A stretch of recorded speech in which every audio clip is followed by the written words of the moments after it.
What's going on, good people? We are live Live and in color. on this good Thursday night. Welcome Yeah. to another episode of Love and Business. Yes, I am one of the hosts, Lemoyne. Yes. And I'm the other host, Crystal. Joined by the one and only Crystal Robinson. Why did you slow play me in there like that? I don't know if I slow played. I think I was trying to, see if I can have my radio voice. Okay. So, Oh, we got Slidell and Chicago Okay. already Yeah, in the Chi-Town. house. Good stuff. Chi-Town. That's what's up. Yeah, that Harold's chicken and chocolate cake. I don't know. I don't know if chocolate cake is Yeah, I'm not gonna go into that discussion. well, I'm just saying, I thought chocolate cake was chocolate cake, not just yellow cake with chocolate icing on it.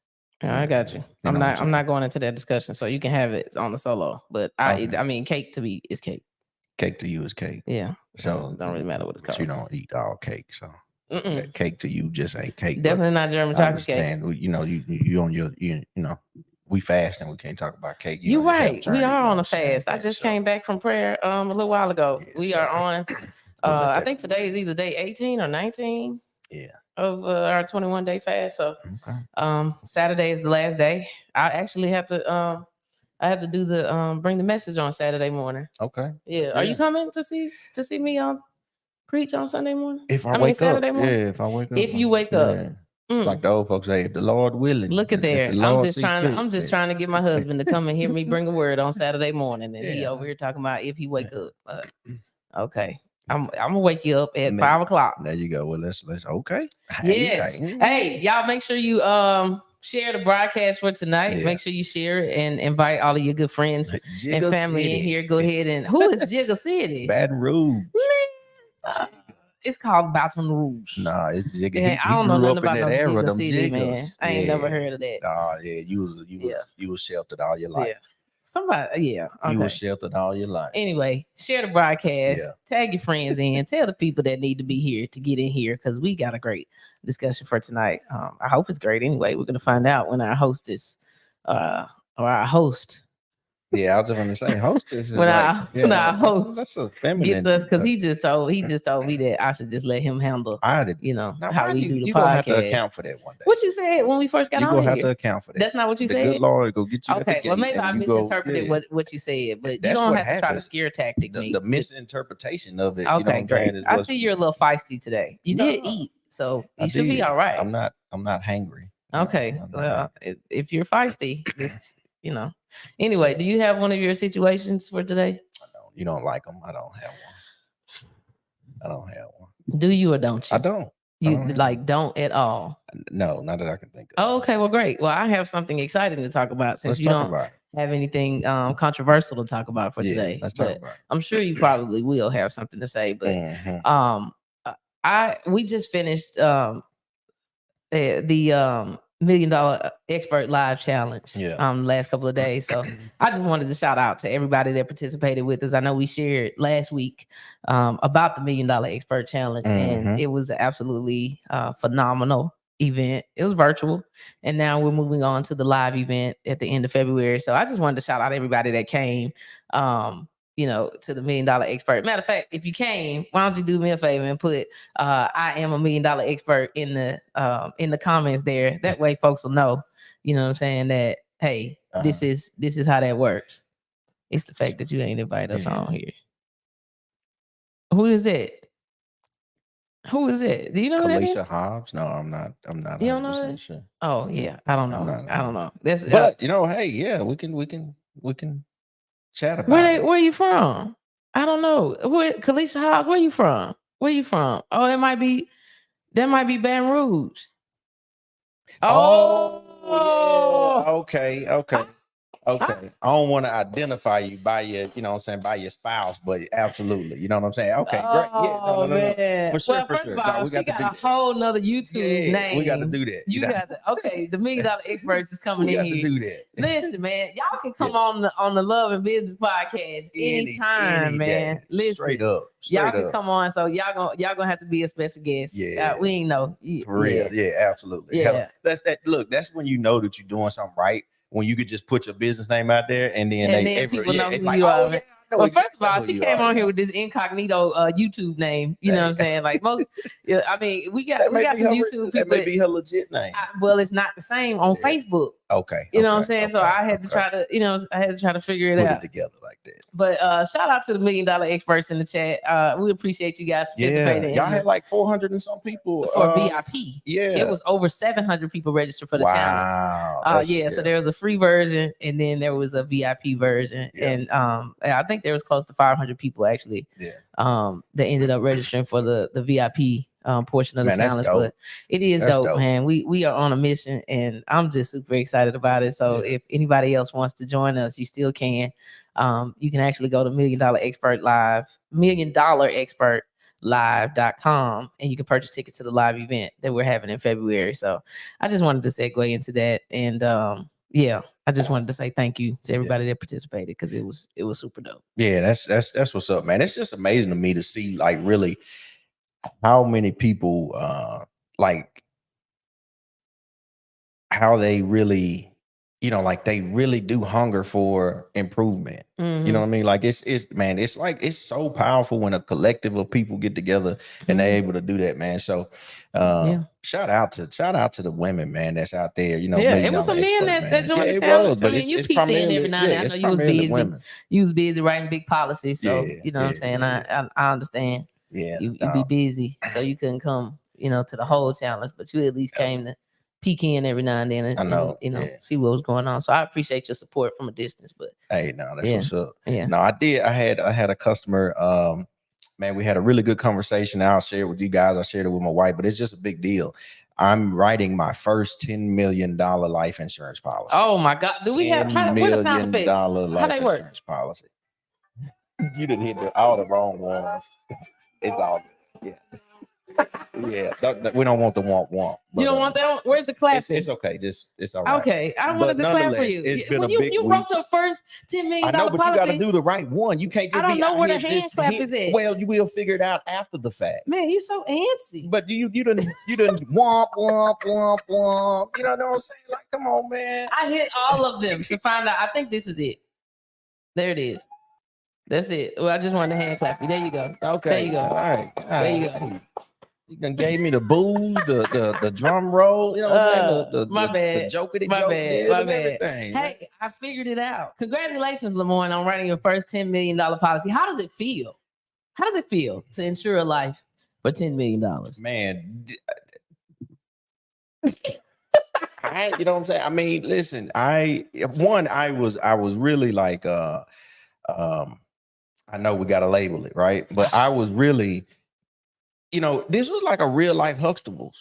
You know what I mean? Yeah. You're talking about a husband who's a doctor, a wife who's an attorney. Mm-hmm. They got 4 kids, and we sit down and I'm doing all the needs analysis, going through the financials and things like that. And we come up with this number and he's like, let's do it. That's what I'm talking about. And he was like, hey, man, can I put this in my trust and all this? I was like, absolutely, you can. Let's get it done. But he was about it. You know what I mean? He was like, hey, let's do it. Sat down, ready to hear the conversation, ready to understand what it's going to take to make sure that his family is financially secure. But I think what really happened to him was he realized that there was a shift in his financial posture and his because he's doing well. He realized like, hey, I have to shift the way I'm thinking because the money that I'm making it's the money that I'm making, but I'm the person that's making the money. You know what I mean? I'm the one that's doing that. So he had to mentally make a shift to say, hey, this is what I need to do. I'd rather hand this responsibility off to the insurance company in the event that something were to happen to me. Yeah. Because that's dope, man. I know I can't, you know what I'm saying? I can't do it from the grave. I can't see patients from the grave. But I was like, man, it was that's amazing. Major, man. That's major that this dude wrote a $10 million life insurance policy. It is. But what I think really, is what really happened is I feel like my shift, my mind started to shift and I started to have a different conversation. Okay. You know what I mean? Tell me about the conversation. Well, what kind of conversation do you say? I mean, even if it ain't 10 million, like what kind of conversation do we have to shift to have to say? Well, I just think it was a conversation of conviction.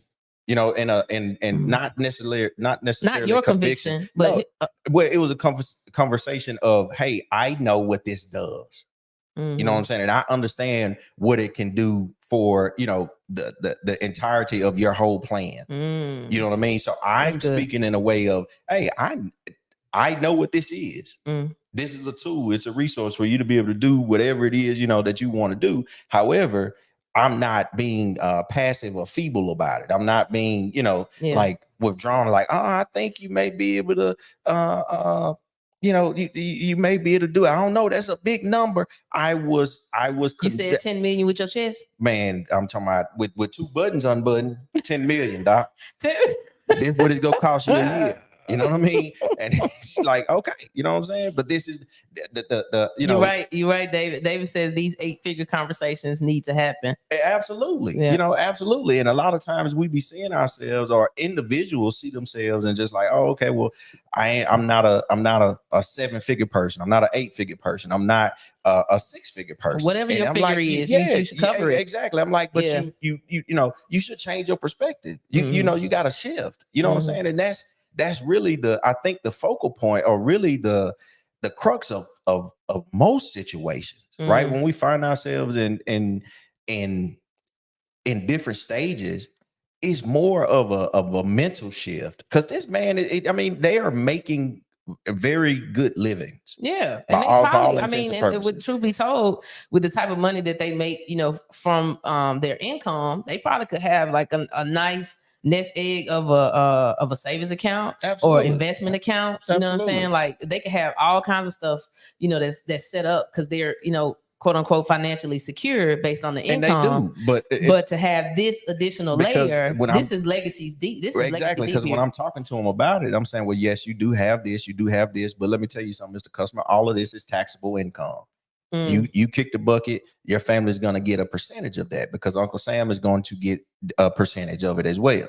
So how about we do this, use a portion of this to pay the taxes for your estate in the event that something happened, and then you have the remainder of this, or your family will have the remainder of this to continue to do what it is that you desire to do. But yeah, we got to have those conversations. But, absolutely. But yeah, I mean, so that's big. I feel like my office is in a shifting posture. You know what I mean? I think that we're growing, and we're having better and more diverse conversations, and not just clearly, because you're writing $10 million policies. That's a diverse conversation. That is. So, but I think, you know, when I look back at where we started, and like where we are now, we've shifted a lot. You know what I mean? 100%. So, I mean, what do you feel like from doing dog shows? You know, or the Portrait Cafe. You know what I mean? We did the Portrait Cafe, which we called, the first one was called Black Summer's Night. Like after the Maxwell. It was on my birthday. After we do a lot of stuff on my birthday, though. We do. Got married on your birthday. Your birthday on your birthday. You was born on your birthday. Amen. You know what I mean? My mama had me on my birthday. Yeah, I mean, it's I eat birthday cake on my birthday. Exactly. You know what I'm saying? I even bought a life insurance policy before my birthday. Absolutely. I mean, my God, I'm just on roll. Just keep going. The day of the week that your birthday is on ends in day. That man, it's my God, it's a deal, man. That's a big deal. What was the question that you asked me, bro? It's your birthday. It's not my birthday. It is not my birthday. Anyway, you asked me a question about like just shifting. You know what I'm saying? Just what do you feel like was one of the catalysts? Because you had to come from a place, right? I know, you know, like where you either got mad or you was tired about something. Like, what do you feel like was the catalyst that was like, hey, man, I gotta do something, or you know that you have to do something, but then, you know, like, I got you. What gets you going? Yeah. Well, first of all, I want to do a quick segue here and just give a shout out to my my friend, my very, very good friend, best is a friend, Sean Strickland. I think she's in the chat. She may have, I don't know if she's still in the chat, but she did say, hey, y'all. And then she said, that's a cute sweatshirt. So shout out to my friend Sean Strickland that sponsored this sweatshirt. It says shift or get off the pot. Yeah. Just so happens that we're talking about shifting or get off the pot today. That may be my petty. It might be your petty. Because I want to know from the people, like, you know, like as a spouse, I'm seeing these petty jokes, you know, that my wife and her friends are engaging in. Oh, she done tagged all of her people. Look, she didn't come in and say, "Hey, y'all, I'm still here." Yeah. She said, "Bring my people in the chat." See, that's the thing. See what I'm saying? Like, I feel like I'm finna have to like boot up. We gonna go back to your question. You know what I'm saying? We gonna go back to your question. I'm like, man, but when do you step in? I feel like a parent. You know what I'm saying? Like, you feel like I'm getting beat up at school? Not getting beat up, but I'm like, hey, I can't just stand by and be like, you know what I'm saying? Listen. You know what I'm saying? Well, just to be clear now, hello, black man. My shirt say shift with an F. Yeah. Okay. Mine got an F in there. So we gonna shift. Okay, with an F. We'll get you one, man. I'll get out the pot. Yeah. You know what I'm saying? But I just, first of all, from the bottom of my heart, in all of the sincerity that I can find and muster up in this moment, I just want to say that Sean Strickland is an amazing person. You know, she has literally shifted me into the space that, you know, that I'm in right now. And so for her to give me something as amazing as this sweatshirt, I mean, I'm in awe. Like, I'm in shock and awe that she would do something this great for me. Like, and I want to just say here in front of a live audience that I love you. I appreciate you. You're such a good friend to me. I mean, even I don't know if I could have asked for a better friend than the Sean Dennis Strickland that I have as a friend, as also now a business partner. You know, she's like the big sister, you know, that I never had because, you know, I was the oldest growing up. And I mean, for her to just do things like this for me, I just get so full. I mean, that's one way to see it. Yeah. And I'm thinking of it like when when people would have money prank you, it's different. You know what I'm saying? Like, they send you shirts and personalized toilet tissue. You know what I'm saying? Like they send you these flower arrangements and all this type of stuff. Cause I'm like, hey, you know what I'm saying? They want to pay people to roll your house, you know what I'm saying, with certain color toilet paper. But so in all sincerity here, you know, I have had to accept the fact that this shirt was given to me in love. It wasn't a part of the petty wars that we're participating in currently. And so I just want to say, she said, please tell your husband that this shirt wasn't a prank. And it's not. Yeah. This shirt is not a prank. This shirt is a statement of her love and friendship for me. And I am so grateful to have it. And I'm so grateful to have her in my life. And this is just, you know, one of the got in your life. Yes. I mean, this is one of the best days of my life with this shirt. Like, I mean, wearing this shirt. Not June 21. Just this shirt. This day, the day that I got to wear this shirt that was given to me by my friend. Yeah. It's the best day ever. That's it. I mean, who else? What other reason would this day be great other than the fact that I got to wear this shirt that reminds me that I need to continue to shift or get off the pot. Shift to get off the pot. I mean, it's the best ever. But that would make me think like when I saw it, I just immediately started thinking shift to get off the pot. You know, like people. We can go back to your question now because I just had to take that moment, you know, to let her know that she said, you know. I don't, you know what I'm saying? I don't know this. You know, listen, she don't start nothing, but we'll finish it. You know, let me, you know what I'm saying? I'm just saying, you know what I'm saying? He said what he said. This all started from a game of Uno No Mercy. What he said. Jamie, I don't know if y'all done played Uno No Mercy. It ain't quite spades, but y'all might want to, you know what I'm saying, check it out. But that is, it's a game. But it ain't no game no more. It's the game for the ages. Don't play no game no more. Anyway, I didn't want to take us too far away from tonight's topic. Tonight's topic really is shift or get off the pot. It really is shift or get off the pot. And it was inspired by my dear friend, Pastor Sean Strickland. Well, what do you think is probably one of the biggest things that stopped you from shifting you know, from the beginning? Because I think, you know, we always, you know, we talk and we like, man, I know I was supposed to be doing something. I know. What do you think was what stopped you? Because I think that's probably one of the biggest things to know what stopped you. So because that's gonna tell you where you can get started. Well, I have to speak from my experience. I just didn't know the way.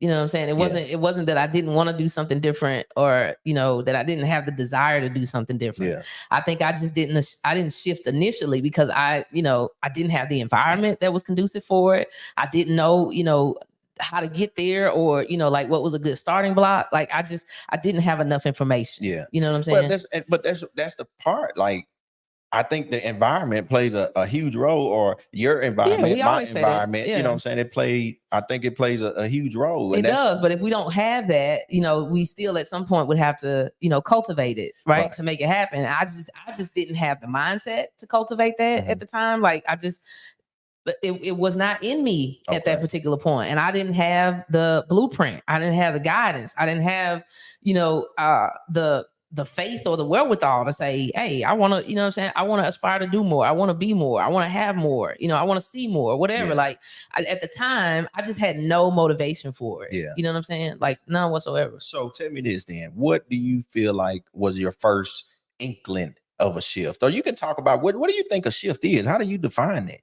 Like, what do you define as a shift? Because some people may think you're driving a 5-speed, standard shit, you know what I'm saying? You burning up the clutch, you know? I mean, I think at different phases of life, it's different things. You know what I'm saying? Like, and so for me, you know, if I'm shifting in my mindset, it's more so of, you know, me going from stagnant or stuck into action.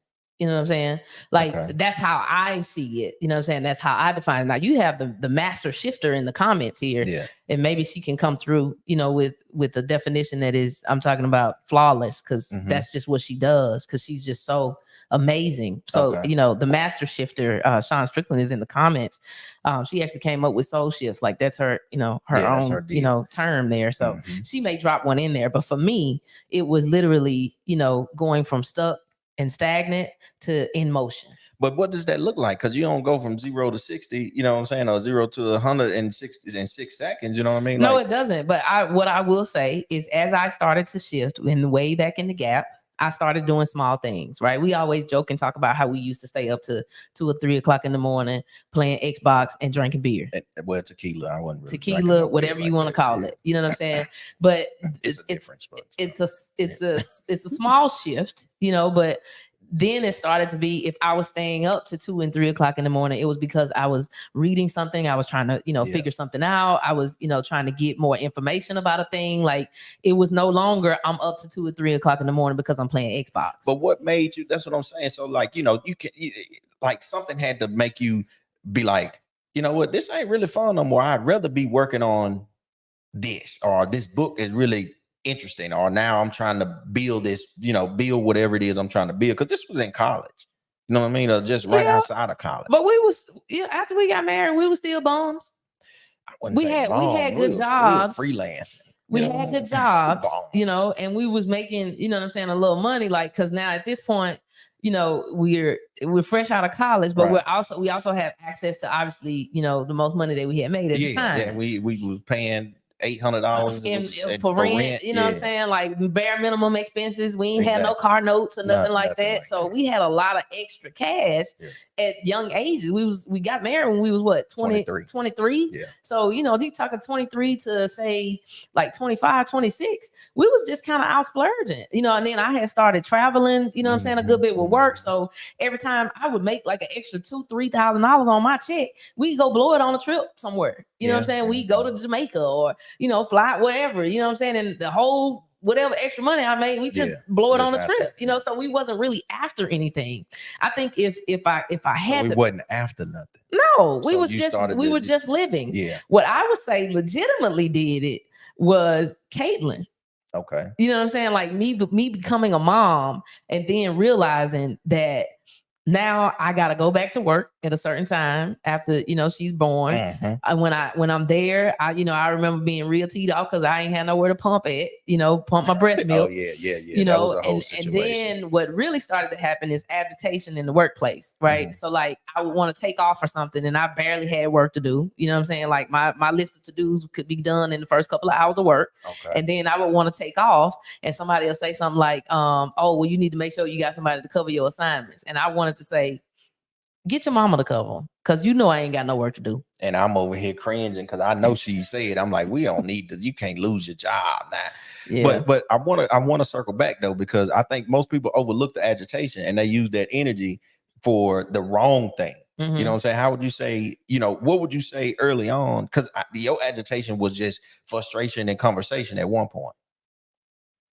You know what I'm saying? Like you just talked about it. You just come to the kitchen table, talk about it, give me an opportunity to console you. You know what I mean? And but it was no real action for fixing the agitation at one point. No, we was just having conversation about it. Exactly. Yeah. But I think most people overlook the agitation and what it really can produce in life. Oh, and they just stay in agitation, and then they only want to talk about how frustrated they are. Exactly. The conversation is the highest level of activity that happens. And that's happened with me. That's happened with you. Mm-hmm. So I'm just saying, like, looking back on it, what would you say, you know, that meant for you now that you see that agitation?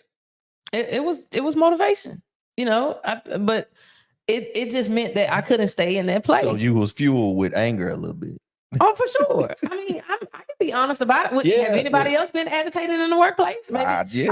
We could put a one in the chat. You could put a one in the chat if you've ever been agitated in the workplace. Like for me, it was, you know, somebody that was trying to, you know, control my time or, you know, my resources or whatever the case you want to call it there. I think for me, I was agitated because it wasn't reasonable. You know what I'm saying? Like you're telling me to get me somebody to cover my shift when you know I ain't had nothing to do in the first place. And it wasn't even a shift. It was like everybody go from 8 to 5 something different. Yeah, you know what I'm saying? It wasn't like so I'm like, this don't make sense to me. But I think that level of agitation just did just enough for me to say, I can't be doing this for the rest of my life. You know, like I think that's why I said I think the shifts take place, you know, like incrementally, because I knew, okay, overall, I wanted more in life or wanted to do more in life or wanted to have more or whatever. But it was little things that started to help me to recognize myself. You know what I'm saying? Okay. To help me to recognize, hey, you don't belong here. Hey, this is not the space for you. Hey, you need to, you know, figure something else out. But how do you get to that point when you're just the most money you've ever made in life? Like you got vacation, I wasn't thinking on money pension, though. You know what I mean? Like my agitation was I was being told when I couldn't take, not that they was denying leave, but it was just little petty stuff. You know what I'm saying? I'm like, let's just not do that. This work I'm doing, what is it even for? Like, what is, you know? So I'm still, you know, like that part, but I'm also being motivated by the fact that I'm a new mom and now I can't control when, you know, I get to do whatever it is that I want to do, you know, with my daughter. So I think that those were, you know, the beginning stages of me realizing I'm in the wrong place. Yeah. You know what I'm saying? So then I start to, you know, develop my mindset. I start to read, right? I start to, you know, listen to all types of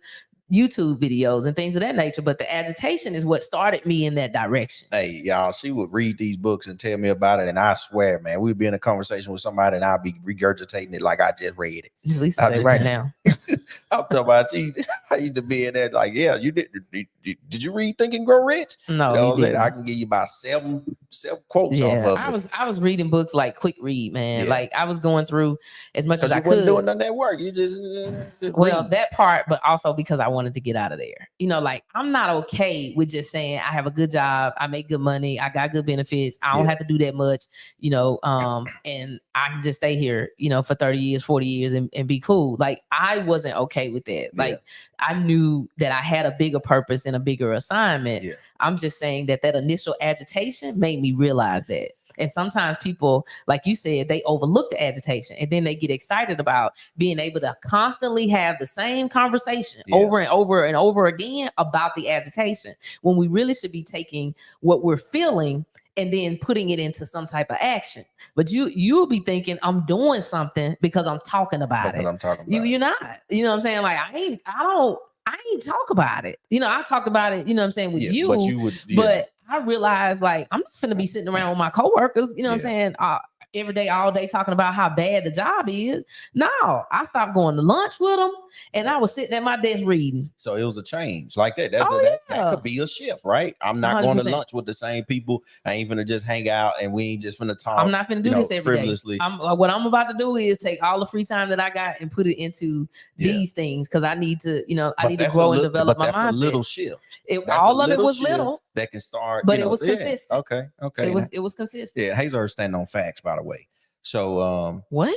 Yeah, I was just comment, but I like the fact that that you can point out a little shift. Cause see, I be thinking, and me personally, like I'll be like, hey, you know what? I'm about to lose weight. I'm gonna hit the gym 7 days a week. Mm-hmm. You know what I mean? I'm about to do this. And in my mind, I'm like really amped about it. But then, hey, if I miss one day, now it's like, okay, well, man, I'm just gonna start back over on Monday or something like that. It's because you don't have enough. But it's just a little shift. It could start with just eat a little different, or just a day, or just wake up and do some jumping jacks or push-ups or something like that. Whatever it may be, that's a small shift, a small incremental shift. But not going to lunch, with that crew, or just not talking about it, that not just allowing that agitation to create conversation, but to those small shifts lead to other shifts, right? So like even the same thing with me, if we talk about like my current journey as it relates to my overall health, the real shift started when I decided that I wanted to be serious about my walk with God. Okay.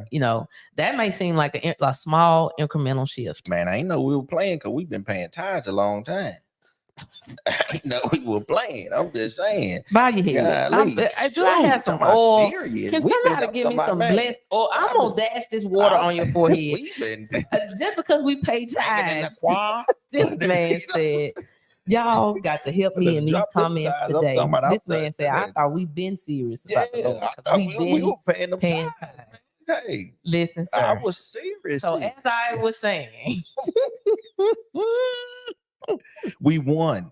We is one. As I was saying, I wanted to get more serious, with in my walk with God, and so that turned into, another. I'm just saying, my level of serious. He said your heart will be where your treasure is at. I was putting it in there. When I say I'm not about to go down in this hole, saying, man, I'm not. I was serious. I decided to shift. I was serious about the Lord. Okay. Now you may wanted to take it to another level, but I was serious. You know what I'm saying? All right. So I decided that I was going to take my relationship with the Lord to another level because we've been out here paying these tithes.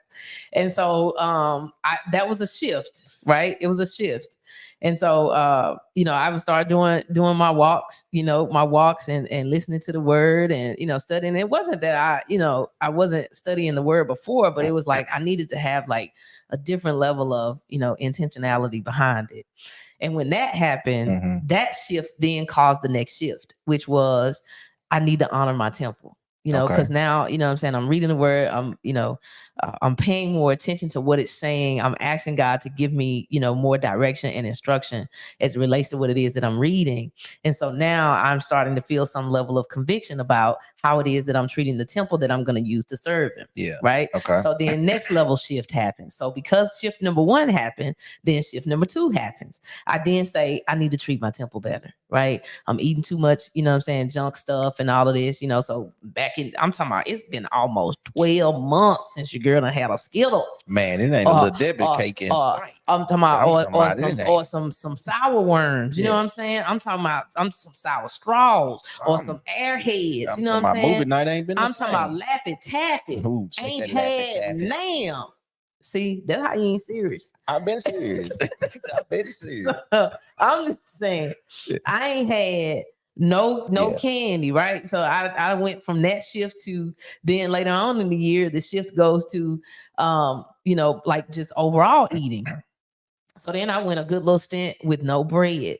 Lord, I was delivered. Yeah, that's a whole situation. I was delivered when I went. I went over 90 days without eating bread. Yeah. And I'm just telling you right now, even in the prayer, it talks about daily bread. It sounds like to me you shouldn't live by bread alone, which means bread is supposed to be every single day is what I be reading. When I be reading, I'm like, you supposed to have, this your daily bread. Okay, eat a slice of bread every day. Yeah. That's what I was on. Okay. So I went 90 days. My mama said, ain't no M&Ms in the movie room. M&Ms. When I tell y'all our movie room looked like it was a movie It was a real movie theater, man. We had theater candy up in there. Okay, well, you could just walk in and get whatever candy you wanted, like you was at whatever AMC theater, whatever the theater's called. Well, anyway, back off the candy because I don't need that. Write that out, Lord. Take it away. So I go from 90 days of not eating bread, and somewhere inside of that time, I stopped, I stopped eating beef and pork, and then it started to, I was like, well, I'm not gonna do chicken, and then I'm not really a big turkey fan anyway, so then the turkey, kind of got wiped out. But all of these shifts were happening incrementally. You know what I'm saying? Like, so I went from I want to be intentional about, my relationship with the Lord. Then it goes to I need to be intentional about my temple so that I can serve Him better. And then it goes to let me eat, let me eat better. Then it goes to okay, now I'm a juice, and then I'm gonna take better care of my health, and so consistently cold plunging and consistently exercising and whatever. And now none of these feel like tasks; they just feel like my everyday daily bread. Well, let me ask you this, because we've been married for 15 years. Is it? Yeah, it'll be 16 this year. Checking my watch. So it was some times, I want you to talk about it, right? But it was some times where is this a love episode? No, not this. Well, I know it's love and business. I just because you finna ask a question. I'm just saying, are we talking love or we talking? Because I think one of the biggest things was, like you wanted to shift, and then I said, like, oh, okay, yeah, we can do that, and then I didn't, you know what I'm saying? But you was right. You said you were serious about the Lord though, but you be up to my you throwing them lies out there. But keep going. But in my mind, I was telling the truth. It just didn't, you know what I'm saying? I didn't follow through with it. You know what I'm saying? I had a desire to, you know what I'm saying? But I was like, hey, when I wanted to do right, you know what I'm saying? I don't be like how you use scripture versus how scripture probably supposed to be used. Well, continue. Don't let your left hand know what your right hand doing. It's wrong. It's wrong. I'll tell you how my grandpa said it. Yeah, it's wrong. But listen, I'm just saying, like in marriage or while we were doing it, how much of a when you said you was gonna shift, and then I'm like, okay, well, yeah, let's do it, or whatever, whatever it may be. You know what I'm saying? Because on the financial side, I've always been willing to as long as money was involved, you'll shift to the next year quickly. I've always been willing to shift. But on some of the other components of it, right? How did that affect your shifting? Because I know it had to be some times where you was like, bro, like you just kept motoring on, and sometimes it caused you frustration. You know what I'm saying? But then at other times, but now it's like, hey, this is this. I'm shifting. This is what I'm doing. Well, I think that this type of shift is way different from the ones that I had in prior years, right? So prior years I was shifting, to be better or in a different place financially, right? Okay. Like I was aspiring for something, like I'm reaching for goals and wanting to accomplish tasks and wanting to just be better than what I was. It wasn't necessarily about wholeness. It wasn't about a soul journey, you know what I'm saying? Like any of that. It was legitimately I am after this goal, this accomplishment, and the first one was I want to quit my job, so I'm dead in and focused on that. So yes, I was agitated because I'm saying, like every day, not only am I agitated with the job, but I'm saying to you, I got to get out of here, right? And as the I'm wife over here like, you still trying to figure out why we ain't drinking and I ain't thinking that. And playing Xbox. I'm thinking this is what's in my head. You know what I'm saying? Like I'm like, hey, I don't want to be stuck here. So we collectively need to do something different. You know what I'm saying? So I was agitated that I was, I was going hard after what it was that I wanted to get done or change. And you was just like, it's like the tortoise. Well, I'm looking at the whole picture. You know what I'm saying? I'm observing. I'm looking, you know what I'm saying? I'm saying, okay, well, yeah, okay, then I ain't just jump, head first, you know what I'm saying? I didn't even think that you had put a pinky finger in there. You know what I'm saying? It was snail pace. But I think for you, it was a different thing, right? Like I'm motivated to get out of a space because I am unfulfilled. I don't have any purpose. Right. I don't, all of these things are happening in my head. And in addition to that, I'm now a mom and I can't feel like I'm a mom that's, actually like legit feeling like a mom. Okay. So that's a shift, right? Yeah. Because one, like when you're going to school, you're growing up, the biggest thing is get you a good job and be able to self-sustain. And I think you had checked those boxes for yourself. Exactly. You were looking around saying, man, I don't really see what the big deal is. You know what I'm saying? We pretty good off. Yeah. Because at this point now we got our own house, we got our own cars, we got our own money. We got a kid, you know what I'm saying? You like, bruh, and we ain't called and asked nobody for no help on nothing. And you got a little extra change in the bank. You can go do what you want to do when you you were settled. I was like, I was wanting more, but I was like, hey, we can slow play it. But it wasn't about purpose. It was just about security. That's it. And when you can look at the account, and even at that particular time, it wasn't like we was just, we weren't rich. It probably had, let's say $5,000 or $6,000. Yeah, we can say that if something happens, you know what I'm saying, we would still, be able to sustain or survive until we, found other jobs or something like that or whatever. So, for us, for me in that particular case, I'm saying, yeah, whoop-de-doo, that's great, but I still aspire to do and be more. And I just think that it's different for different folks, especially when you talk about, being married. If you're not having the conversation, then it's quite difficult to shift through that, because I wasn't necessarily having a conversation. What I really think was happening was, tell me, I was becoming somebody new. I agree with that. We've been married probably like 3 times. Right. And I think that I've become somebody new, who knows, maybe 6-7 times over the last 15 years.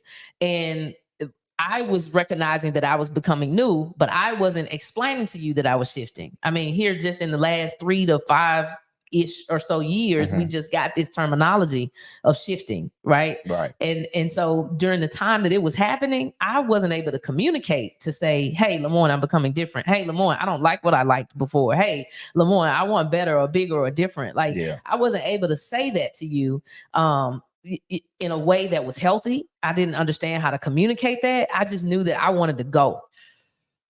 Yeah. And I mean, I think that's probably the biggest challenge with most or when we shift, right? Is what does it look like for changing the circle that's around us? You know what I'm saying? What does it look like for the people that's closest to us? Well, I couldn't change my husband out. No, well, you couldn't, and that's part of the problem. But a lot of times, you could have just sat back and was like, well, shoot, man, he don't want to do it. We straight, all right. You know what I'm saying? But you journeyed on. Like you was like, hey, yeah. And you just told me about the books. And I was grateful that you told me about the books. And then I could read the back of it and be good. Get the cliff notes. I think that Sean said it's the self-reflection and ownership for me. Absolutely, that's what it is. But I think that during those particular times, I just it wasn't that I wanted to go without. Of right. course, yeah. So which is why as I am shifting, I am also being very angry. I am also being very resentful, very bitter, because I'm like, why is it that I am saying we're going to shift to a better place and you're not wanting to go? Right. You know what I'm saying? Because I'm looking at everything and all of our peers, and I'm like, hey, we straight. We all right. I ain't looking we doing internally good. We to ain't say, broke. you know we what I'm healthy. saying? Yeah. I'm not looking internally to say, man, am I fulfilling my purpose? I'm saying I'm fulfilling my purpose as a husband because we got a roof over our head. We got light. We can go somewhere if we want to. If it was a hurricane coming, then we can evacuate, and I'm not concerned with that. You know what I'm saying? We good on that. You just strictly tangibles. Yeah, because that's what was important. Never concerned, especially in those spaces. I was never concerned with the tangible pieces. I should have knew that because you I married you. Yeah, I ain't had that much bread then. You know what I'm saying? Thank God. Back then, you know what I'm saying? I still wanted you, and now we here. Ain't this even better for you? Look at that. Look at the law. Tell me what the law. Back to the topic. And so I think amen. During that time, as I reflect back on it, I just know that I was very angry. I was very upset that the very person that I had considered to be my partner wasn't partnering with me, on that particular journey to move forward. And, especially, if you're married, and you're in that space now, or you don't know how to communicate that, I'll tell you that for us, we absolutely did it the wrong way. Oh, you know what I'm saying? 100%. Like I went through stages where it would be days, maybe even weeks, where the only thing I'm saying to Lamorne is hey and bye. That I'm talking about. That's it. I'm talking about lips tighter than a dead person. Man, I ain't got nothing for you, sir. Because if you can't come where I'm going, then be over there. Yeah, I'm talking about, man. And I'm like, man, you act like I'm a bum person. You know what I'm saying? Like, what is this? Because you on something different don't mean I got to be on something different. Like, I'm gonna support you. You feel me? Like, I'm proud of you. Go and do your thing. You want to cut your hair and everything? Okay, phenomenal. Okay, but it is what it is. I felt like, hey, it was enough.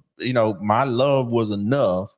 To see her transition or go through whatever. You were still happy that I was getting whatever, get what you want. Yeah, you know what I'm saying? Yeah.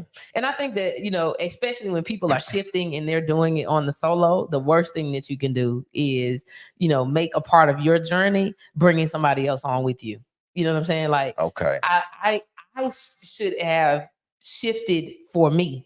Right. Okay. And then in those spaces, after that, whether you wanted to come along the journey or not, then that would be on you. Your revelation to shift. Like it was and, it gets like that, right? So if you're on a health journey, you're on a health kick, or you done found out, something new, cool to get into, or whatever the case may be. You want other people, to journey with you. Yeah. Ideally, especially people that you love and care about. We talk about that sometimes. It's like what we're doing with the $1 million expert movement. It's like you can't get everybody to come with you and say, hey, everybody in my crew, we gonna all be millionaires now. It's like you have to journey with the people that want to journey with you. And that's what I think is probably one of the biggest things, because we'll try to force somebody that's next to us to journey with us versus finding the tribe that's already on that path, or being okay with going along. And that's what I'm saying, being okay with going along. But while you're on that journey, then it's like, oh, you about this life. You know what I'm saying? Let's roll with I just think that it takes away from the focus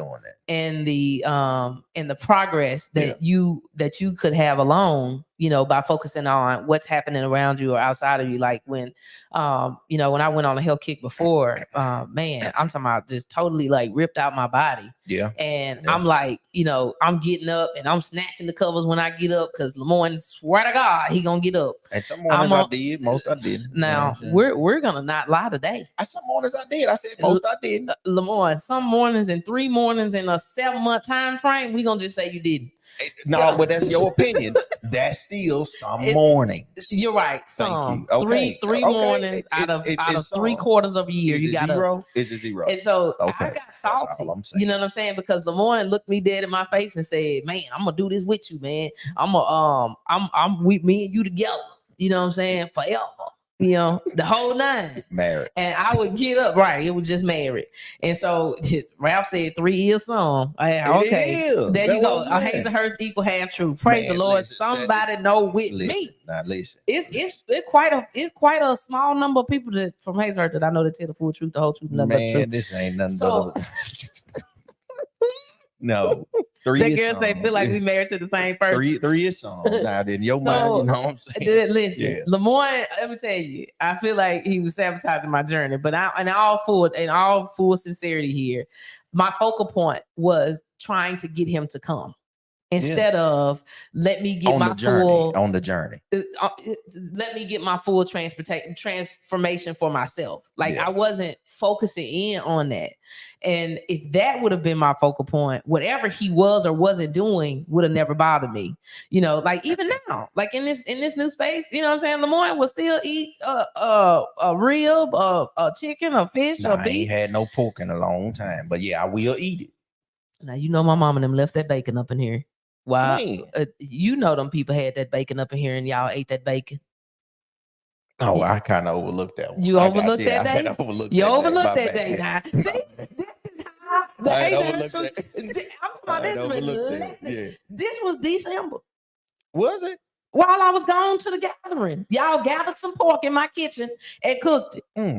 Nah, my mama out here. I didn't The cook truth, it though. the truth is in the comments. I didn't cook it, but I didn't want to let it go to waste. The truth is in the comments. I didn't want to let it go to waste. But when I came back, bacon don't count. You're right. Now 2015, 2014, 2016, Crystal would have came back in here and been some kind of hot, like fish grease hot. Yeah, because y'all done ate bacon up in my house, and y'all know that I done said that long live the pig because we not eating it no more. I had said that for herself, and I done left. And I done came back and I walked through the door and I smell swine. It's all on the walls. I could touch the walls. I could touch the walls and the swine will just come off on my fingers. And it wasn't holy oil. It was fat back pork bacon grease. The burnt fat of the beast. They had donated. Yeah. Okay. Consumed but it. Come back in. Them people. Consume them people. Fire. Yeah. And so no, you ain't fired, Miss B. She can still bring bacon in your house. Go ahead. She grown. She your mama. All right. And so when I came back in this house and I smelled that bacon, 2015, Crystal didn't come out. Yeah. You know, it didn't come out because I was like, that's their journey. If that's what they want to do. But the journey that I'm on says, you know, that can't go in my body anymore. Right. Yeah. Like I had read, you know, the scripture that, you know, that convicted me on that. Right. That was my conviction. Yeah. And I can't take that conviction and give it to you or anybody else that wanted to eat the crispy bacon. Every tub got to sit on its own bottom. That was it. But if I had had that type of revelation 7, 8, 9 years ago, I wouldn't have had bitterness or resentment, you know, or judgment or anger, you know what I'm saying? Like, or unforgiveness. I wouldn't have had any of that because the journey would have been fully internal. And you know, that's the biggest piece, you know, about people shifting into different spaces is if we just internalize the journey instead of looking around. What the problem is we hadn't fully committed to the journey. That's why we're looking at other people saying, no, you should come, you should come, you should come. Because we really don't want it fully for ourselves. If we did, it wouldn't matter who else was going. That's how it does. That's how I know the truth to be what it is now. Because I left meat in 2023. August of 2023, right? So I'm okay. And I'm not asking nobody else to come along on that journey with me. I tell y'all all the time, whatever y'all want to eat, y'all handle it. Some days I just don't even eat because I'm like, I don't want that.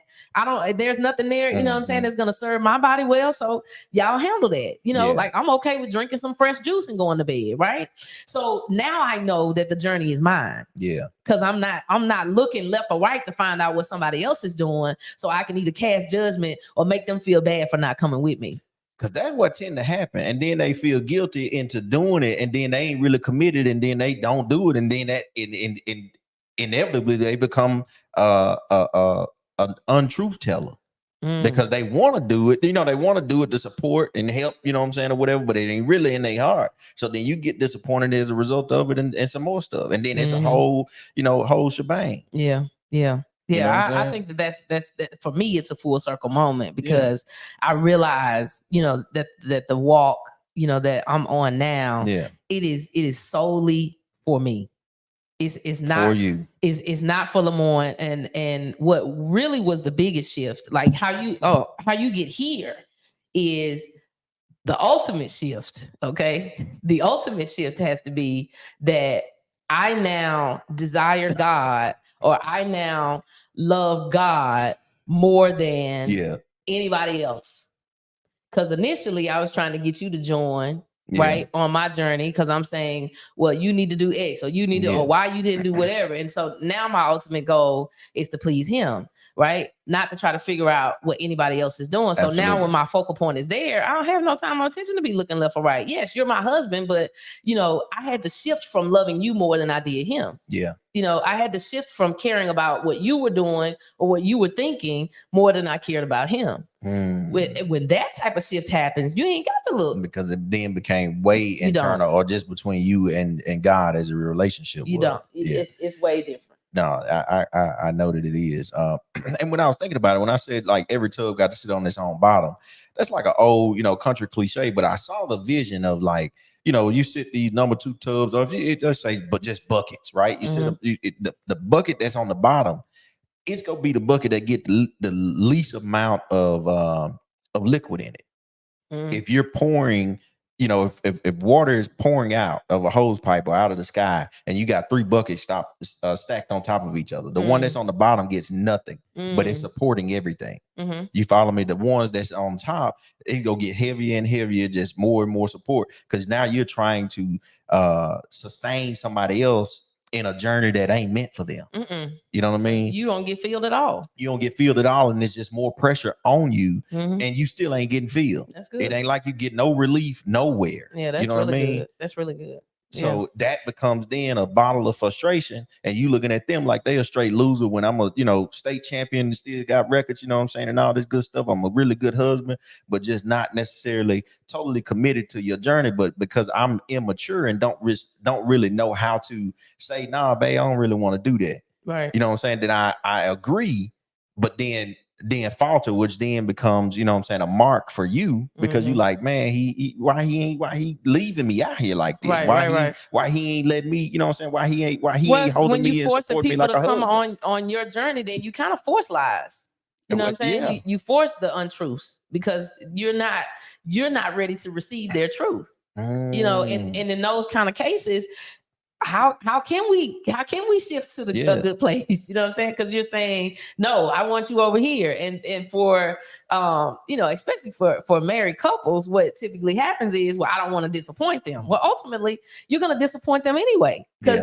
Because your level of commitment isn't where they say theirs is, eventually you ain't gonna shift, and you're gonna be off the pot. Right, exactly. You ain't gonna shift, and you're gonna be off the pot. You're gonna be off the pot. You know what I'm saying? So you might as well get it right. You know what I'm saying? Yeah. Like the first time, and say truthfully, you know. But I think that obviously as we have grown in relationship, we've been able to transparently then communicate like what's real. You know what I'm saying? What are the real thoughts, you know, that we were having, whereas previously, you know, we weren't communicating the real thoughts. It was, well, I just want to do whatever he want to do. I want to do whatever she want to do, you know, to make her happy, when that really wasn't the case. You know what I'm saying? Because if we really ultimately want to do what it takes to make the other person happy, regardless to what that is, we're gonna do it, and we're not gonna try to be getting anything in return anyway.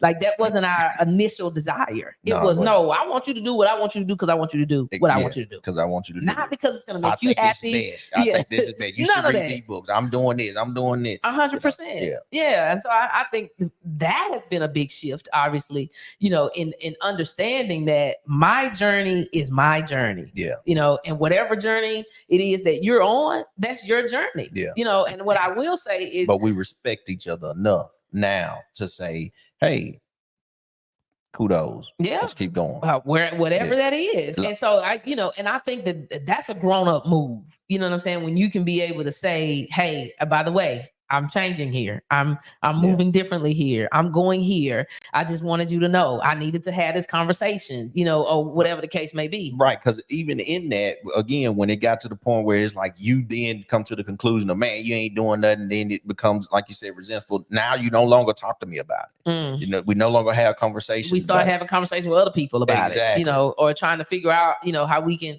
you know, swindle our ways out of not having the conversation. Yeah. So that becomes an unhealthy situation. You know what I mean? But now, you know, like we looking back on it, of course we can see it, but when you're in the thick of it, you know, without like really wise counsel, your feelings are real, but they just really not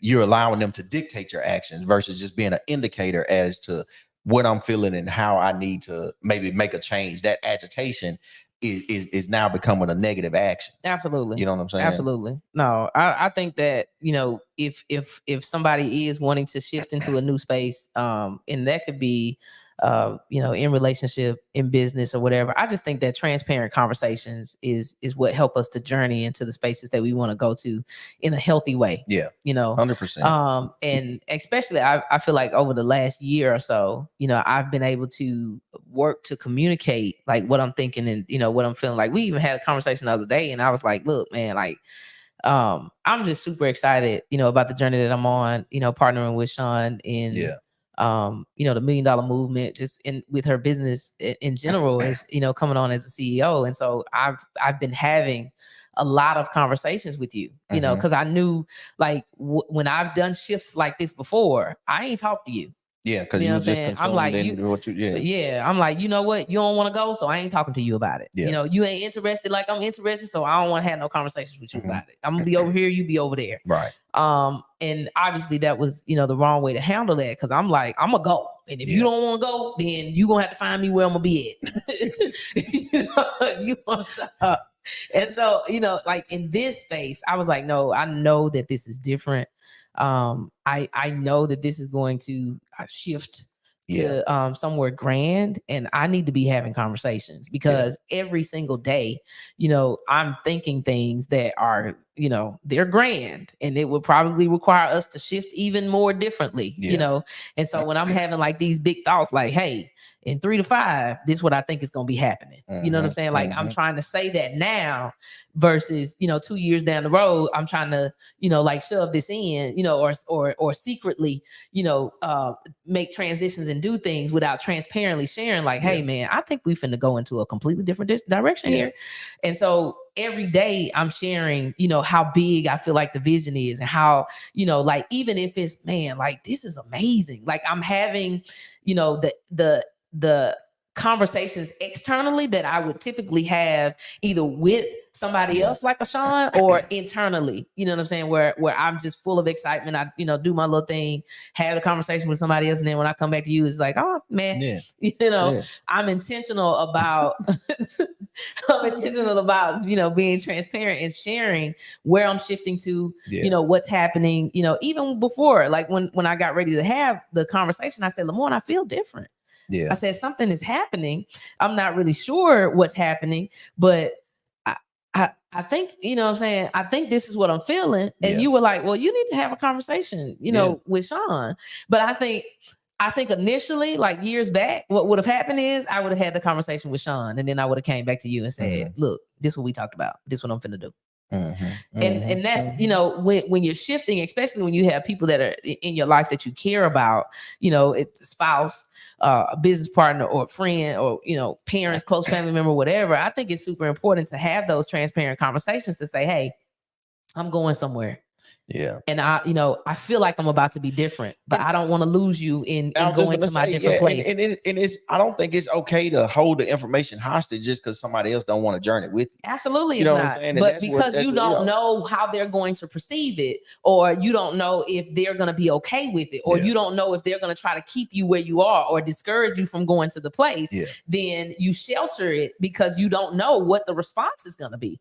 You know what I'm saying? And so that could go either way. Hey, I want to share an intimate thought with you, but I'm not sure if you're going to look at me like I'm a weirdo after I do it. Okay. Or, hey, I have this big, that was the reason why I didn't share big grandoso, visions. Cause we joke about it now, but I'm like, I'd be on cloud 10 and you bring me to 1. Cause you like, I need to know how much it's going to cost, when you're going to go, you got any dates, and I need these 3 questions answered. And I'm like, well, now I'm not floating anymore. Yeah, exactly. She's like, just drink with me just a little bit. I'm like, all right, I'm trying to bring it to reality. Where we at with it? And I'm not in reality, nor do I want to come back here. But I did realize, like, it is important. Yeah. To dream big for as long as you can, because when you put your boots on the ground and start going after it, that's when I need you. That's that's when it becomes harder to dream bigger about that. Absolutely. So it got to be out there big, in the beginning stages, because you got to remember that when it gets grimy, get into that, so that was my protection to say, man, I can't tell Lamorne this part of the dream because he's gonna kill it. And I had to grow to understand that, obviously, what I'm saying, that was a skill set that you had. It was just being used at the wrong time. Absolutely. But that's why I'm saying, as some people are shifting and doing different things, it's difficult to have a discussion with somebody and say, man, hey, you could be best friends with somebody. And you're now seeing, I'm about to shift into this new space. I'm about to do something different. But this said friend is 100% negative all the time. Right. And you know that you can't be in this space with negativity anymore. And so now you got to say, man, I don't even know how I'm finna have this conversation. I don't want to lose them in my life. I'm not asking them to 100% come over here where it is that I'm going, but I am saying now I gotta protect this space a little differently. I may move a little differently, but I might not talk to you 5 days a week. I might talk to you 1 day a week. I think that's probably one of the most challenging things, because people already, like, you have that channel that flow already, like of your routine. You go talk to this person, you talk to that person, or whatever. But then it get to the point where you just like, man, you know, I really feel like that they are draining me when I talk to them. You know what I'm saying? Or I let them know, and then they want to, you know what I'm saying, tell me everything negative about it. I think shifting has to come with transparency, like around the board, you know, and the difficult part in it is when you have to have a conversation with somebody that you love and you care about and that you don't want to lose, but that you also know may not get to go with you. Yeah, it's tough. And sometimes people don't shift well because of that. So now you're doing a partial shift because you're still trying to go that way, but you're also still trying to entertain how you can keep them and your relationship with them the same. And it's not going to be, because if you're saying I'm going to shift, you're about to be different. And the reason why that person was with you in that capacity was because you were the same with them. Yeah. And now you're saying I'm about to be different with them, which is why we had a lot of turmoil in our relationship, because I didn't say I was shifting. I just shifted. Yeah. You know, and so now you're like, who are you? But I'm not even mature enough to explain that I am changing. I want to change. I want you to still love me, but I am not about to be, you know, Crystal 2.0. I'm now Crystal 3.0. Yeah, 3 and 4. Right. But I didn't know, you know, how to say that, you know what I'm saying? Or for you to, you know, think differently of me or whatever.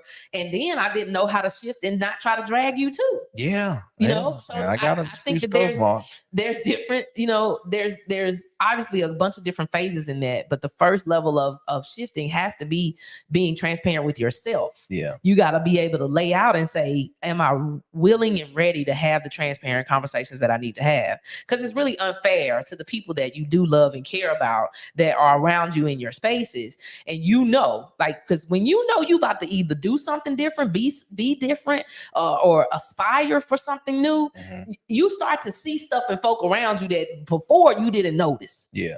And when that starts happening, you got to stop, pause, and say, let me have a conversation with myself. What's happening here? Where am I going? Am I sure I want to go over here? How committed am I going to be about going on this journey? And once you done decided full blown that I'm about to head in this direction, you know, hey, I'm about to open this new business. Well, that's going to require time. It's going to require, you know, attention. Right. It's going to, you know, require resources. And so everybody that's involved, they got to know, you know, if you're saying, hey, I no longer want to have this type of lifestyle. Well, everybody that's been participating in that lifestyle with you going to need to know. And so when you sit in that and you say, this is what I want to do, you're then going to have to say, okay. I don't mean to cut you off, but I cut you off. Do you owe them an explanation? Did you feel like, you know, like when you're my husband, I owe you an explanation. I'm talking about just your friends. When you was talking about, you know, like in your circle, did you be like, you know what? Nah, I don't think I want to do this no more. Here's the reason why, blah, blah, blah, blah, blah, blah. And or did you just say, hey, look, this ain't really my cup of tea. You know what I mean? I'm gonna ease on out of here. Well, I don't. When you say, you know, owe them an explanation, yeah, because I in my mind, I think about it. I'm saying if I'm hanging out with the boys or something like that, and I'm like, hey, bro, I ain't eating ribs like that. And well, then like, this is something that if y'all got a ritual, a Friday ritual to go out and eat ribs, I think you owe it to your people, you know, to let them know. Man, I know this chat is quiet. I know y'all here. Are y'all not? Well, we talking. Maybe they just listening. I don't know, but I'm talking about they ain't said a word. Can y'all put a 1 or 2 or 3 or something? Say I'm here in the chat. But I just think that you do have to say something. Is it old? I don't know. It depends on the relationship. I'm saying in a marriage. To them? Yeah, in a marriage, of course. You know, but I think that if you're doing life with people, you need to have a, you know what I'm saying? You need to have a discussion, you know, with them in some type of way to say, but because it's like you're ghosting them. That's what I'm saying. But do you owe them a explanation? Well, it depends. I would say, right? Because if you are shifting out of a space of a whole bunch of immature folks that may or may not be ready for that full conversation, then maybe you have to delicately handle that. And when you feel like they're ready to hear it, or if they come to you and they say, "Man, what's up?" You know, and then maybe you can kind of preference the conversation with, "Well, I would like to be honest with you. Are you open and ready to hear it?" And, you know, and pray that you're not offended, you know, by what it is that I have to say. Because, hey, it's me, it's not you. Because I'm thinking more or less like, you know, like, let's say, for instance, you know, you be like,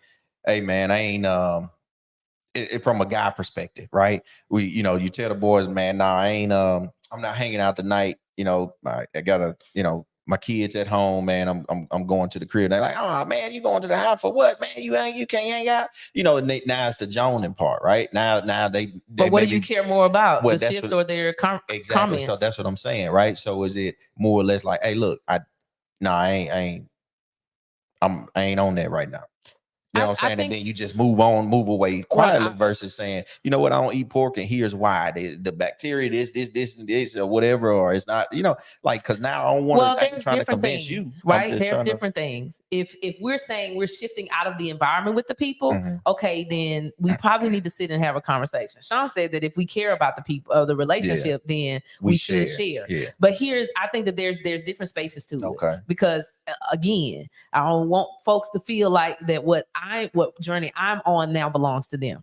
So I'm not gonna walk, I'm not gonna walk into a place if it's a friendship, type of deal. Y'all been going out, you've been hanging out at the bars and all this kind of stuff, ain't nobody coming home. And all of a sudden one day you say, you know what, guys, I need to spend more time with my wife and kids. I need to stop, drinking and smoking and hanging out or whatever. And they like, oh man, what's up with you? Like, how you doing? Whatever, it's like, okay, well, that's just not something that, I'm willing to do anymore. Well, that's something that y'all are consistently doing, right? Like every Friday, every Saturday night together, right? So then, all right, you're in a space with them consistently. So I'm saying in that space, share the same, especially if you're on a journey where maybe it would be advantageous to them as well, so that they don't lose their wife or their kids or whatever to, maybe cultivate something different, right? But I would at least share with them while you're transitioning. The different phase of that is, okay, I'm not eating pork anymore. But when I show up at somebody's party or whatever, if they got pork, I'm not walking in there saying, I can't believe y'all eating pork and y'all need to stop, Right. That's a different, I am coming in, fully as a part of my journey. And if they ain't got nothing that I eat, I just don't eat. Yeah. Now, if somebody happens to ask me and say, oh man, Crystal, you only got salad on your plate. Yeah, that's all I need for now. Because I don't need to give you no level of conviction that don't belong to you right now. You don't take that opportunity then. I'm not going to take that opportunity to be like, well, in the word of God, it says, and then, no. But now if I'm hanging out, with a group of girlfriends or whatever, and one of them married and I know they married, and next thing I know she's swinging off a pole or grinding off old dude, I'm gonna walk up to her and say, hey, this ain't what we do, because if you're gonna be in my space, this is what's gonna be required for us to be cool, right? But in that same setting, nobody is doing nothing wrong. Everybody else order pork belly for the appetizer. I'm gonna get me some shrimp or a salad or something as my appetizer. I'm gonna be cool, but I'm not gonna lay conviction on the table because they want to eat that. You know what I'm saying? I think that there's different phases, where we can be transparent with people, but we also have to make sure that the environment, is going to be conducive for that, so that we don't open a portal for offense. Now, it can happen, what I mean.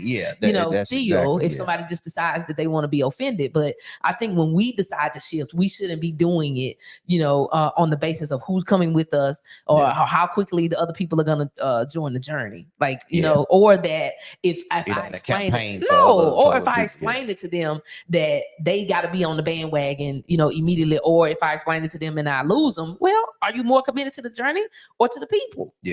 So I just think that it's at a certain time when it's safe, you should have the conversation, depending on what the shift is. But if you hanging out with the guys and now all of a sudden you want to be the one that works out 4 to 5 times a week, but nobody else in the group does, do you walk up every day and be like, man, y'all some slobs, y'all don't never work out? Well, I think that's what tend to happen sometimes. You know what I'm saying? People then start to, or you will feel like, hey man, why you doing that to yourself? You know what I'm saying? Then come on, because it's almost like a people do that. So that's what I'm saying. Like, do you just be like, oh, what? I'm gracefully bow out. Clearly, I don't think that that's the way that we should have the conversation. But in love, if somebody has a conversation in love where they're sincerely concerned, then okay. You know what I'm saying? We can have those conversations, but I'm just saying we have to enter into those conversations in love, and we have to set the stage for it. You know what I'm saying? We didn't always enter into them in love. No, that's why we're having a conversation now, telling folks how to do it right, because we have clearly debunked a whole, we know how to do it. We know how to do it wrong. we know how to do it wrong. So we clearly see that there's a different path to that. So I'm just saying that, bringing somebody on your journey is okay, but I would say let them be don't willing to participate. Exactly. The participants for that. They got to be desperate and decided. Absolutely. Or here's what's even better about shifting, especially when you're doing a shift that is for you, right? That you have decided that this is my shift and it's for me. You can actually get other people to come on the journey with you without asking, because they just see that you are your commitment is I'm talking about so strong. Your conviction of it is so strong. Your journey has now had fruit of what it is that you've been saying, you know, or you ain't even had to say nothing. They can just see the difference and the change. And so they're like, man, what are you doing? Yeah. You know, and sometimes I think that that's the better way, you know, than even asking or inviting a person. Yeah. You know what I'm saying? Like, I agree with that. I think that just sometimes even seeing the consistency in it, you know what I'm saying, is what gets people to come along in the journey with you. And so in some of these situations, you just have to consistently not participate in the negative conversation. Yeah. You have to consistently, you know, not go to the places that you used to go. You consistently, you know, not eat the pork when you show up, you know, or whatever. And then somebody noticed, like, man, you know, last time we got together, you ain't eat no ribs, man. You used to eat you used to tear my ribs up. Yeah. What's going on? You looking slim. Your skin looking nice.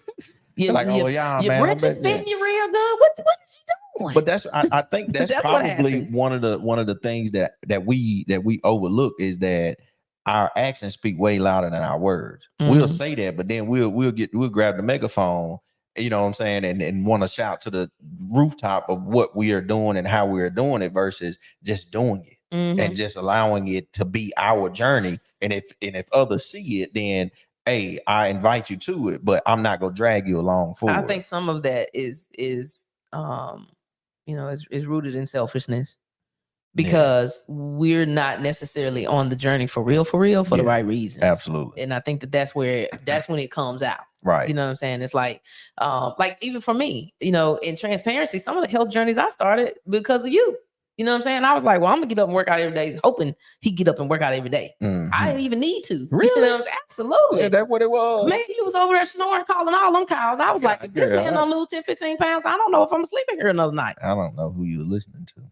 You were snoring very loudly every single night. Okay. Every night. Okay. Not some. Every night. Okay. Every night. I think I was tired. No. I was tired. It was the weight.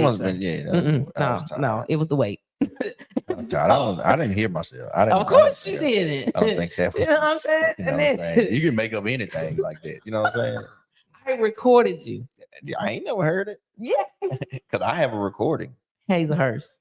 Please tell me that I ain't never showed you no video of yourself snoring. It was pitch black. Oh my God. It was pitch black. Who sleep with us?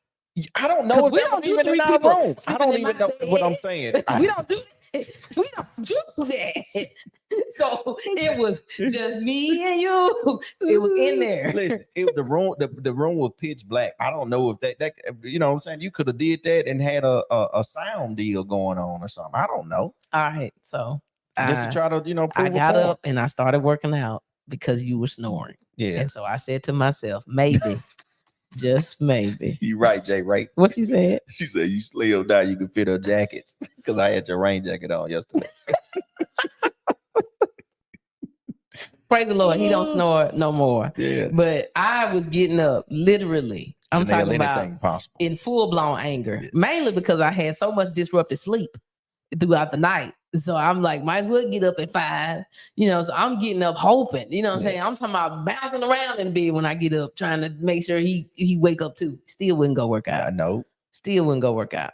And so that's what I'm saying is like, we do some of this stuff, you know, for the wrong reasons or whatever. For me, I was like, man, if this dude don't get up and start working out, man, this is going to be, which is why the journey, you know, of me doing it, you know, it wasn't fulfilling because I was doing it in hopes that you would then get up and have that same level of consistency. You see how the Lord turned that for your good? You see how he did that?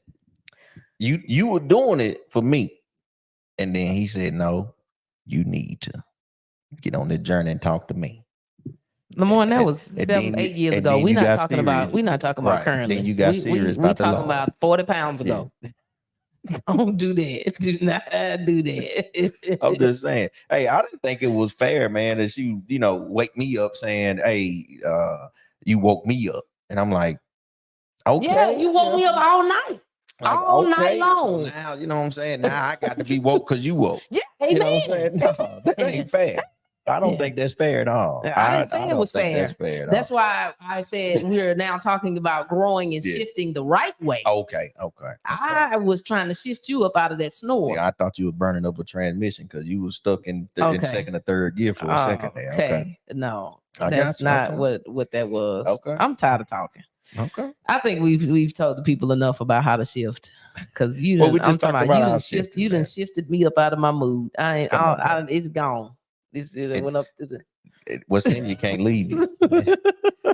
I don't know. I just think did we help some people tonight, man? I'm checking out my comments over here. I'm trying to see because they had got. I'm talking about well, I mean, I think we was just in talking the comments we was tonight, talking to each other more than anything. But I just genuinely believe that one of the biggest things is one, the relationships that we currently have or that you have and you want to make a change. Because even it's some things, even at the, with the things that we're doing now, it's some individuals that I had to get mature enough to have the conversation.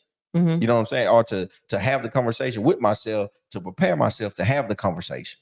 No, I think it's necessary because what ends up happening anyway, is especially if you shift to a better place, then eventually the people around you are going to realize you ghosted them. Yeah. Which I think is still, it's still not the right thing to do. Like obviously, shifting for the better, whether you're changing your mindset, just growing and becoming, better as a person, wanting to build a new business or new relationships, like whatever the case may be, right? Wanting to do those things is cool, but it's not okay to do that and then, leave everybody else around you completely hanging. You know what I'm saying? Like you got to be able to have the conversation. And in transparency, that's tough. You know what I'm saying? Because you don't want to make nobody feel less than. You don't. But I'm saying, that when you're committed, to a journey or to shifting into a new space, it doesn't matter how those people feel. And that's even more of a mindset shift, because just because I want to do something different don't mean that you're less than. But in my thinking, especially early on, it was like, you know what, I don't want to make them feel bad about what they doing because I want to do something different. Which is why midway of here, I made it very clear that, shifting just for you can be a difficult thing to do. Whereas, becoming, whole in God and who it is that he created you to do makes that journey a whole lot smoother. I'm not saying that it was necessarily like the easiest thing to do, definitely. But if I am now shifting into a space, even into wholeness, saying I want to treat my body better because, I want to honor my temple. I don't care how you feel about me not cooking or eating pork. If you want to eat it that bad, you'll go to Waffle House and you'll buy some. You'll go to, Cracker Barrel and get some. I don't care about you can put some ribs on the grill. It doesn't matter to me. I'm not going to supply it for you. You know what I'm saying? When I go to the grocery store, nope, I'm not going to buy it. But if you want it, you know what I'm saying, then that's your journey. But I had to decide that I wanted to do that, which meant I needed to make, my changes, my transitions for me. Yeah. So then I'm not thinking about how you feel now, because my ultimate goal for transitioning into that wasn't about you. It wasn't about me. It was about him. And so then if he tells me, that I need to go and do this business or that business, I'm not asking all of my counterparts what they think about that now. So the little shifts and things like that matriculate into the big shifts where you see, okay, well, now I feel like God is telling me to go over here and do this. Or God is telling me now, okay, maybe you should be the CEO of this particular enterprise, which is different. That's a different shift versus like just straight business ownership, right? It's a different shift. So it's like, man, but I'm secure in that. Right. But you exercise that muscle. And then when you get to the point where it's now, okay, well, now I'm doing this on a different level from a business perspective or from a real revenue job perspective, it's easier to shift. To change when we're after tangible things, then, I think that these types of shifts can be dangerous, because our ultimate, goal or aspirations are not set on the right things. Yeah. You know, so now if I have to shift into anything, it doesn't matter what it is. You know, it could be, you know, this time next year, you know, Lord, I hope not, but he might say, hey, I need you to be fully vegan. You know what I'm saying? But that would mean, you know, shifts for me. Yeah. But but that doesn't mean that shifts for everybody around me. Yeah. But it also means like, but I'll notice sometimes now, you know, especially now that you know that I'm not eating meat or whatever, you're like, well, whatever you pick, whatever you want to eat, because I know, you know, you're not gonna eat everything. Like, you're more conscious for me, and I'm like, that's unnecessary. You don't have to be that conscious for me because I'm committed. So it don't matter where we go, I'm gonna stick to the goal. I'm committed. But that mean I might have to stop 2 places and then, you know, that's not what that means. I think that you're just, you know what I'm saying? I think you're overly compensating. No, I do think about it because yeah, I want to be, I'm like, this my journey, which is why I have the same responses all the time. Y'all get whatever y'all want. I'm gonna be okay. Yeah. Like, I'm not forcing, you know, what I'm doing on everybody else. And I'm super intentional about saying, well, except for the people that's on my list now, but them people that's on there for customer service reasons and nasty food. But I'm not gonna say, well, let's not go to this restaurant because 90% of the stuff that is on their menu serves pork. Yeah. I'm not gonna do that. I'll just go there and either get a salad or get some type of appetizer or something, and I'm gonna be okay. But that's because the reasons for my journey is from a pure place. So I can do that. I got you. Yeah, but you can't. Yeah, you can't do that if your journey is not coming from a pure space. I agree. I never understood why people wanted to have like their music so loud that everybody hears it around them. You know what I'm saying? Because they're more concerned with how other people think or feel about them. Exactly, and that's exactly what I took away from that. Yeah. Like, I never really understood. They want to be seen. They want to be seen. They want to be loud. They want to, you know, versus really having the journey or enjoying the music for themselves. You know what I'm saying? Enjoying the journey for themselves. That's it. That's where I'm at. You know, I am enjoying this journey. You can have a personal journey and a personal mission that can lead everybody without you calling anybody. You're exactly right. That's pretty deep there, man. You reached in your bag for that. I did. That was my closing remarks. Well, let's close then, because if that's all you had, I definitely don't want to see what's the crumbs at the bottom. It gets gooder and gooder. Okay. Hey, well, I think we did our good work for tonight. I hope that you guys let's shift, guys. Let's have gotten continue some good shift, information man. out of that. Yeah. I think shifting is great. You know, I'm super stoked, man. I really do believe that the tribe that you guys are working with, man. Oh yeah, like cool. the $1 Million Expert, Shift with Sean, like all of that is dope. like, in my opinion, I don't know how to say, but those ladies are committed, and they are like the Woman King tribe. Oh Lord. Like, you guys, I'm super excited to see how this comes, you know what I'm saying? Like, how this, you know, what this looks like 3 to 5 years from now, because they are like super committed, and in their commitment, like it's really making me really like, hey, as guys, like, we need to take note. Yeah. Like, we need to take note, like, for real, because I mean, they are making moves collectively. Yeah. They are building the tables and linking them together. This ain't just necessarily like a round table. These are long tables, and they connecting them. You know what I'm saying? Like, they connecting them. They all in, and I mean, they on a mission, you know, to really be the best that they can be and fulfill their purpose and nobody else's. You know what I mean? But if they can allow somebody else, you know, see somebody else and say, hey, yeah, we can connect, but we all on this mission and vision together. It's a beautiful thing. Like, I'm talking about that synergy and energy that they bring. It is beautiful, and I'm low-key jello, but I'm just trying to allow. You're low-key, yeah, because I don't have that. You know what I'm saying? Like, I don't have that. I have to get it in isolated segments. You know what I mean? It's well, you know, like, if it doesn't exist, you can create it. Copy paste. Yeah, but copy paste. Well, you know what? We gonna get the outer circle. We're gonna get the outer circle. But he wants to create a men's group. Outer circle. Like, I want movement. Yeah. You know what I'm saying? Like, you guys are really making moves. Yeah. Y'all are making moves, and it shows, and it's impacting everybody in your stratosphere. See there? You know what I'm Okay. saying? AB says that Yeah. Dante's in. Yeah. Okay. Sean said you can create it. Ramona telling you to do it. You know what I'm saying? Like, look, man, I'm your wife. You are now. I appreciate I'm your wife, man. You can copy paste this blueprint any day you want to. Well, I have 2 times. Not that way. Time out. We're not copy and pasting that. I don't want a third.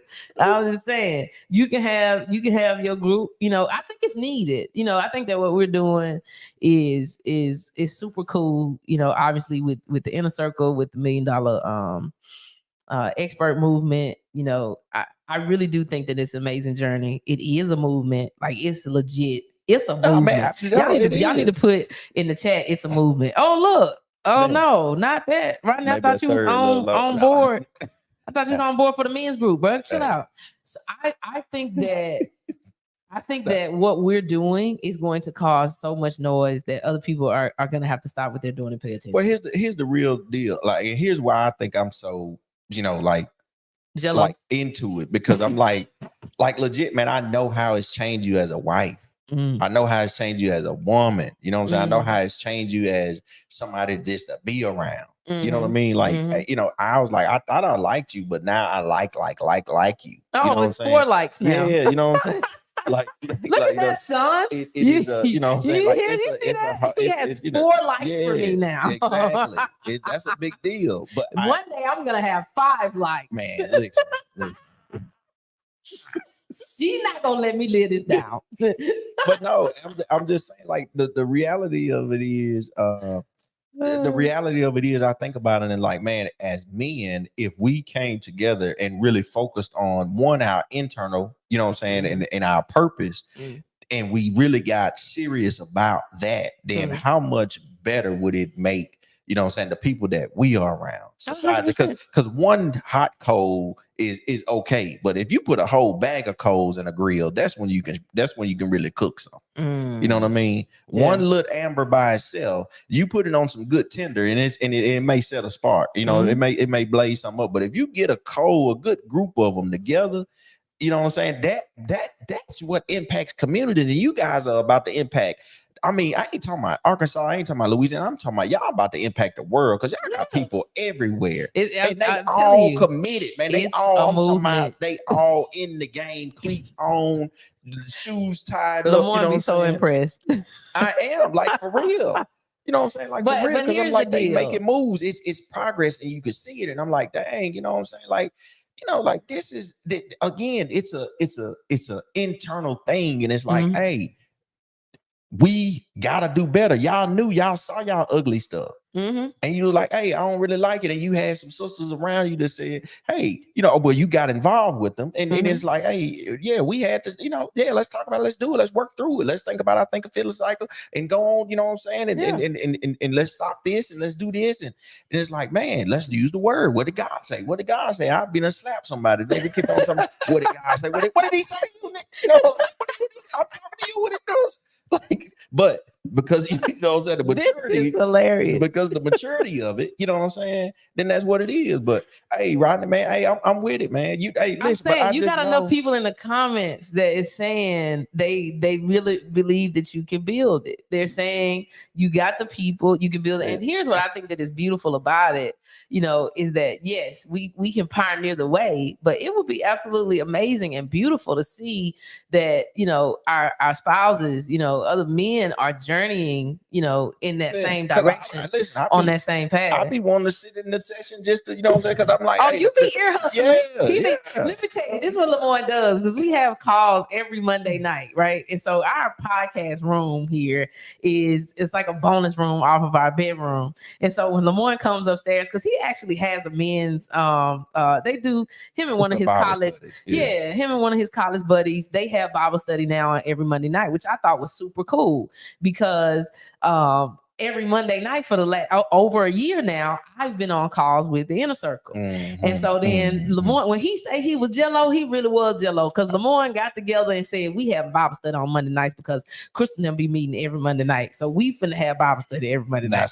So that's my rendition. Okay, and I'm sticking with it. You're going to have to account for that one day. Okay, just remember that. Anyway, I thought that it was super cool. I didn't say anything about it because I ain't want to stir up no stuff, but I was like, man, that is dope. You know what I'm saying? Because I'm having calls, every Monday night. Lamorne then goes, and cultivates a relationship and says, man, let's grow spiritually, right? And so then every Monday night they're now doing, a men's Bible study. And I think it's super cool to watch that, in combination of what it is that we're doing, because now we're on the same trajectory, right, at the same time. But it proves in our whole conversation that we've been having tonight that I never said, hey, because I'm shifting, come drag along the journey with me. I just participated fully in shifting.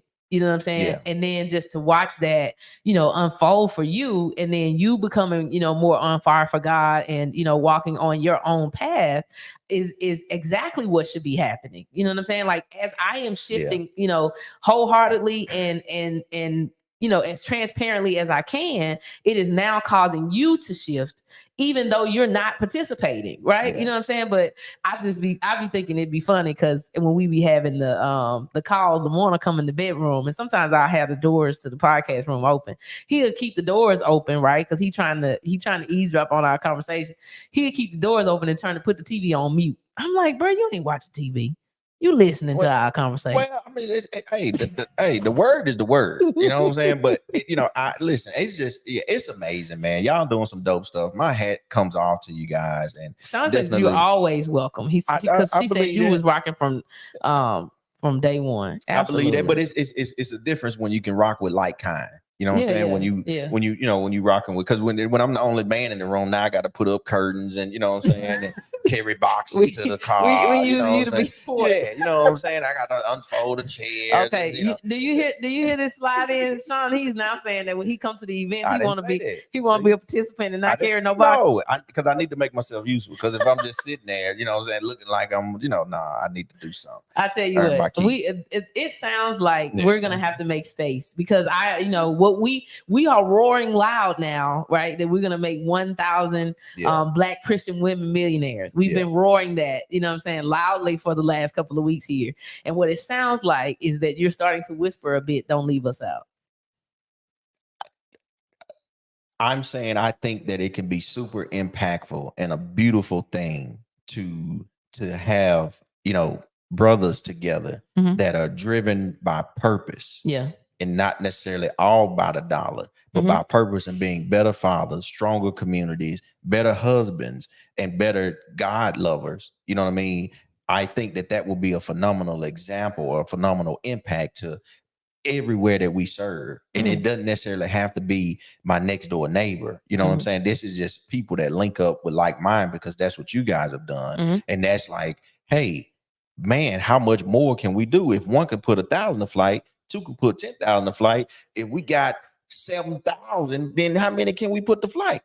A whole lot. You know what I'm saying? It's not like you're shifting right now in this podcast. By the tens, you know what I'm saying? It's multiples of tens, of hundreds. You know what I'm saying? If one could put 1,000, two can put 10,000. You know what I'm saying? Like, hey, that's a whole movement. You're talking about generations that can be changed, and you guys are literally doing it. Yeah, like I ain't talking about it no more. That agitation turned into action. You know, 100%. But and that's what we talked about that last week, about having faith so big that you're forced to to move to action. We can see it happening. I remember last week, as we were on the podcast, every time I said 1,000, Black Christian women, like I would just look out. Yeah, you know what I'm saying? Like the blinds are closed over here, but I can see past it. You know what I'm saying? Like, I think that's how big, the vision of that has to be. But if you see what you see, hey, I see it. Then you should call your army to you. I see two people. We got the blueprint, right? We can share it with you. I see two people standing with me, and then like that, like when he told that angel, hey, or the angel told him, like, hey, no, blink and turn around. You see, and then, hey, it's more with us than with them. You know what I'm saying? Like, hey, but I do think it's a lot of men out there that have a heart for it, and just maybe not, just we don't have the space. Oh no, the space hadn't been created yet. or we don't, hey, it's not as inviting. What do we say in a circle? I know in a circle in the chat. What do we say? We just have to remember. We just have to remember. We just have to remember because it's already done. Because it's already done. Yeah. And so I always like to say that, you know, when we have a desire, you know, for something, because I've always had a desire to help other people to activate in their purpose. Yeah. And there is no greater way than to do that than to partner, you know, with Sean and what it is. Just like how you said, if one can put, you know, 1,000 to flight, then two can put 10,000 to flight. I saw that in the ability to be able to partner with her, because it was no point in me going and building another 1,000 and she get 1,000 when we can do 10,000, right? Like I saw that. Yeah. And so I had a desire for that. But what I have learned, especially on this journey, is when you have a desire like one that you have just described, that type of desire isn't there because you wanted it. Mm-hmm. That type of desire is there because that is purpose being activated. And then so what happens when you know, when we have a desire that deep, what excites me about that is that means that the provision is there. Yeah. That means that we were created for that. And that means that it already happened. Yeah. We now just have to say, oh, okay, help me to remember, right? What the steps were. Oh, look at the people saying in that. I remember. Because they know. I see you riding. I see you. Right. So then now all we have to do is then activate the faith that we already have in us to then get that thing done. Because the desire is there because he put it there. Yeah. And so if you got it, well, I just, man, I see, you know, and I'm like, man, that could, man, I'm like, man, do you know how many layers deep that this thing can go? Mm-hmm. You know what I'm saying? If we look at how many generations is impacted now when you got all of these women on this journey, right? On this journey, all of these men on this journey, it then becomes generational. Right. You know, now we're legitimately changing the world. Because what was our movement to own our voice, which it sounds like you're starting to do that here on this podcast tonight. I'm kind of liking it, you know, and then we have to ignite a movement and then we change the world. Right. Like that's our mission. Yeah. I don't see a reason why you change it.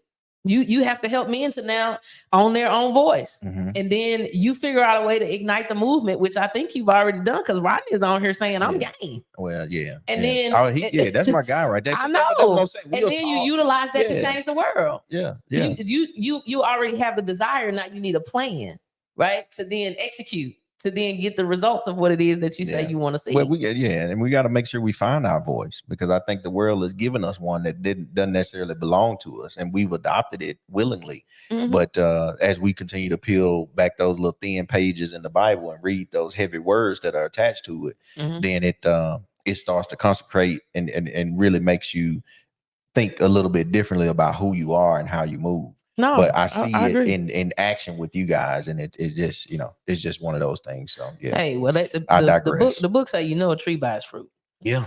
And so I think that our fruit is starting to show, and that's amazing, especially when the people that are closest to you can articulate what it is that you're doing without, you know, necessarily full force participating in it. You know what I'm saying? Like, I think that's when, you know, we can really say, like, legit, we've had examples all this week, and we just keep saying in our group chat, it's a movement, it's a movement, it's a movement. You know, they believe that. But like that's what I'm saying. But we have proof though.